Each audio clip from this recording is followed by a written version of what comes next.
Қазақстан аумағын жаулап алуы. Шыңғысхан туралы парсы тарихшысы Жами ат-Тауарих еңбегінен білеміз, және Марко Полоның саяхатшының еңбегінен білуге болады. Қазақстан аумағын жаулап алуы.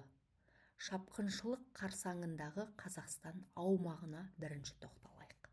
Бірінші Қыпшақ хандығы 13 ғасырдың басында Ертістен Дунайға дейінгі дала кеңістігінде орналасты.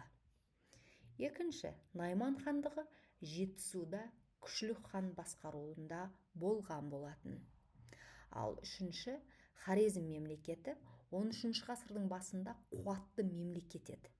Хорезм, Мауреннахр, Иранды және оңтүстік Қазақстанды біріктірген болатын.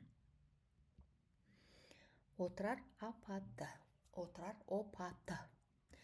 Шыңғысханның Қытайдағы жеңістері туралы хабар Хорезмшахтар мемлекетінің билеушісі Мұхаммедті қобалжытты, қатты қобалжиды.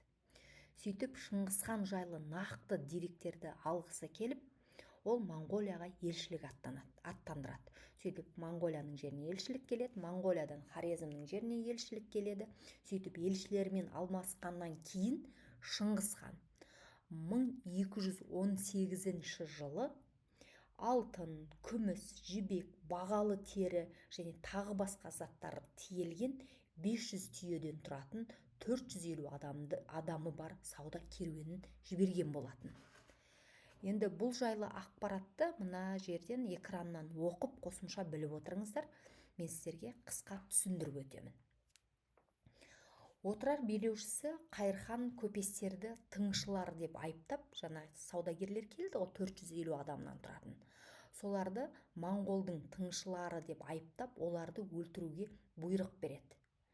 Бұл қырғын туралы бәрін қырып тастайды. Бұл қырғын туралы Шыңғысханға жетеді. Қатты ашуланған Шыңғысхан Қайырханды беруге талап еткен болатын. Бірақ Хорезмшахтар мемлекетінің билеушісі бұл талаптан бас тартады. Қайырханды берген жоқ. Отырар қаласында монғолдардың керуенін жою тарихта Отырар опаты ретінде енді, ал Шыңғысханның соғыс жариялауына сылтау болды.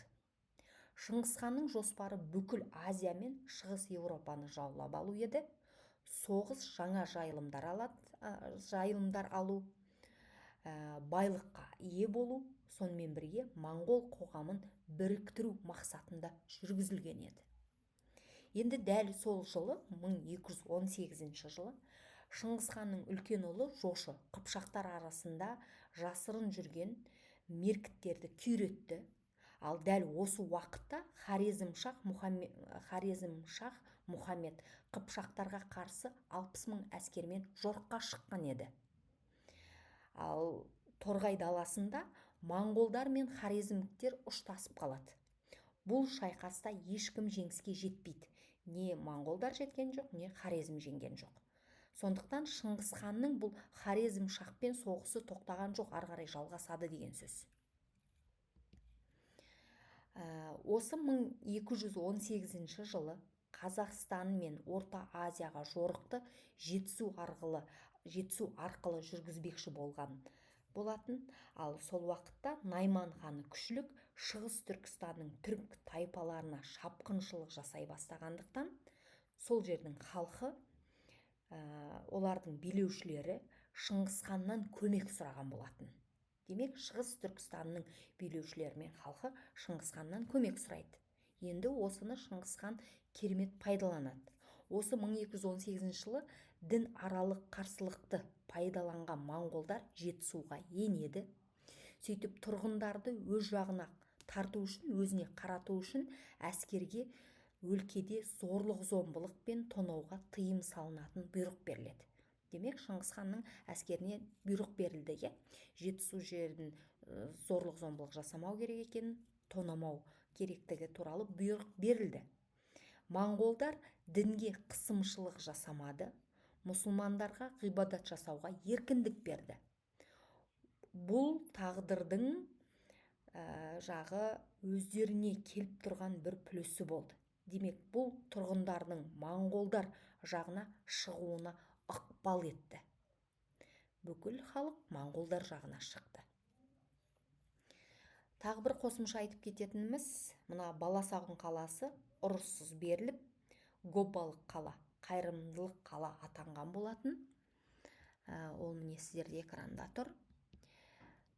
Ал 1219 жылы Шыңғыс хан осы 1219 жылы Қазақстан аумағына жорығын шамамен 150 мың, кейбір деректерде 200 мың адаммен тұратын әскермен бастады дейді. Осы ақпарат айтылады. Демек, Отырарға жақындаған кезде Шыңғыс ханның әскері бірнеше әскерге бөлінді. Енді бірінші бағыты ұлдары, ол Шағатай мен Үгедей бастаған әскерді Отырарды қоршап шабуылдауға қалдырған болатын. Ал екінші Жошы бастаған бөлікті Сырдария бойымен төмен қарай жібереді, ал өзі Шыңғыс хан негізгі күштермен Бұхараға аттанған болатын. Жошы Бұхараға аттанды. Мына жерде Отырар қорғанысын айтып кетейік, Жошыдан бұрын. Отырарды қоршау 6 айға созылды. Билеушісі Қайырханның басқаруындағы қала асқан ерлікпен қорғаған еді. Тек әскербасылардың бірінің сатқындығының кесірінен Отырардың құлауынан тездетті. Отырардың құлаттуына себеп болып кетті. Жошы 1220 жылы Жошы Сығанақты 7 күнмен түнге қоршап, қаланы шабуылмен алады. Қала талқандалады. Сығанақты талқандап алды. Одан кейін Ашнас қаласы қиян-кескі қарсылық көрсетті, бірақ Шыңғыс ханның әскеріне, Жошының әскеріне тең келмейтіндіктен шайқаста құлайды, жеңіледі. Одан кейін Жент қаласын Жошы келісім жасау үшін елші жібереді, қаланы қан төгіссіз алған болатын. Ал мынау оңтүстік Қазақстанның 3 қаласы Отырар, Сығанақ, Ашнас қиян-кескі қарсылығы үшін толық жойылды. Осы Отырар қорғанысы туралы жазылған авторлар, Отырар қорғанысы туралы жазған авторлар, ол Әл-Жувейни, парсы тарихшысы, мемлекет қайраткері, соның еңбегінен біле аламыз. Келесі Рашид ад-Дин, оның еңбегі Жами ат-Тауарих, тарихшы.